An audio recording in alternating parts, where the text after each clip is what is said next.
Today I'm going to share with you one of my little shared secrets when it comes to enhancing the skin texture. You see, when you do frequency separation, high-end dodging and burning, or any kind of retouching, sometimes when you have retouched, it looks good from right here. But as soon as you zoom out, this starts to look very, very soft and retouched. So in those cases, we need to figure out a way to make the skin texture pop. And regular sharpening can do it, but it's slightly different. But this one does an incredible job, and it's a step hidden inside of frequency separation. Even if you're not applying frequency separation, you can sharpen it through frequency separation. Here's how it works. First of all, just as you normally do, create the frequency separation group with the high frequency and the low frequency layer.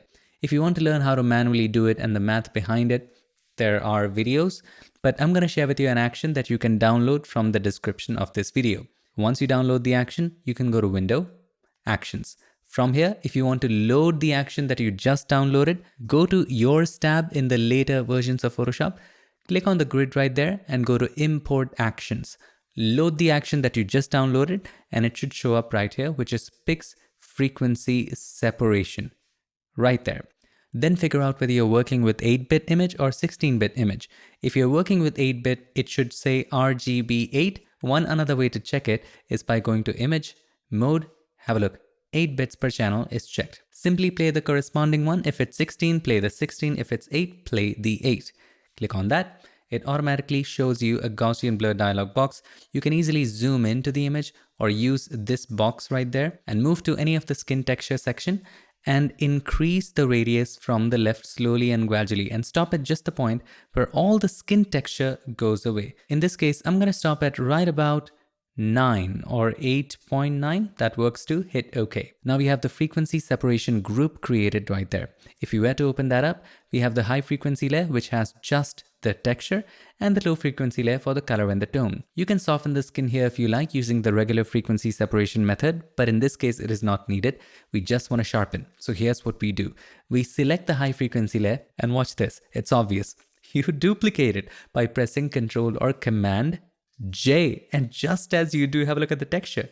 It's popping, it's back, it's so good. So here's the before, here's the after. If you want more texture, duplicate it one more time. Obviously this is too much. Let's go back. One more thing you can do is that you can mask it in just certain areas. So hold the Alt key, the Option key, and click on the mask button to create a negative mask. Then you can take the brush with white as the foreground color, only paint on areas where you need the skin texture. This also creates a 3D sharpening effect, where only the areas that are in focus, or you want to bring them in focus, are sharper that way. You can actually remove it from the eyes, if that's what you want. There you go. Maybe remove it from the eyebrows, that's up to you. I've only kept it on the face. It just helps the face stand out. On top of that, you can also add some texture here as well. There you go.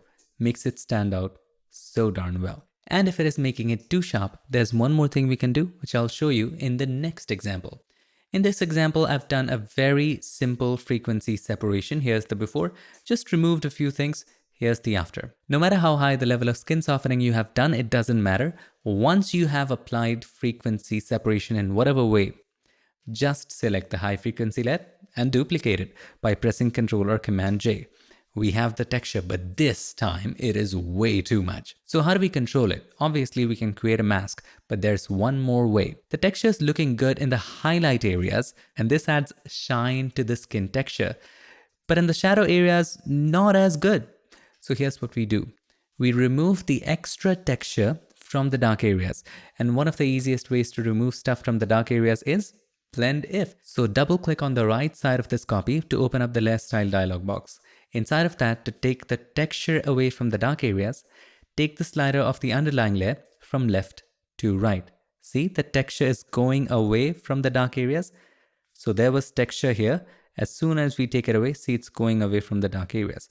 But this is very harsh and creates a harsh edge. So to make the transition smoother, we hold the Alt key or the Option key and click on the slider right there to break it apart. And then you can take it apart like so. There you go. This does the job. 180 is fine. Hit OK once you're satisfied, and there you have it. It minimizes the halos a lot, makes the texture more natural, and take a look. Here's the before. Here's the after. That texture is doing a lot of the heavy lifting. However, you can always create a regular mask by clicking on the mask button. Take the brush, black as the foreground color. You can always press X to toggle between the foreground and the background colors. And then you can just erase it from the corners because it was creating some kind of a halo effect. And this also allows you to limit the sharpening to areas of focus, giving it a 3D sharpening feel. So you can take it away from areas where you do not want it.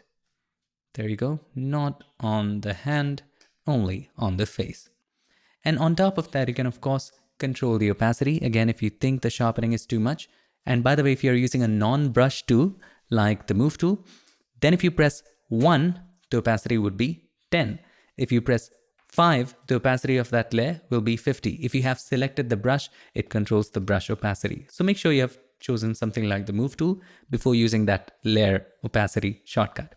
2 for 20, 8 for 80, 6 for 60, and if you press 6-7 fast, it is 67, 6-7.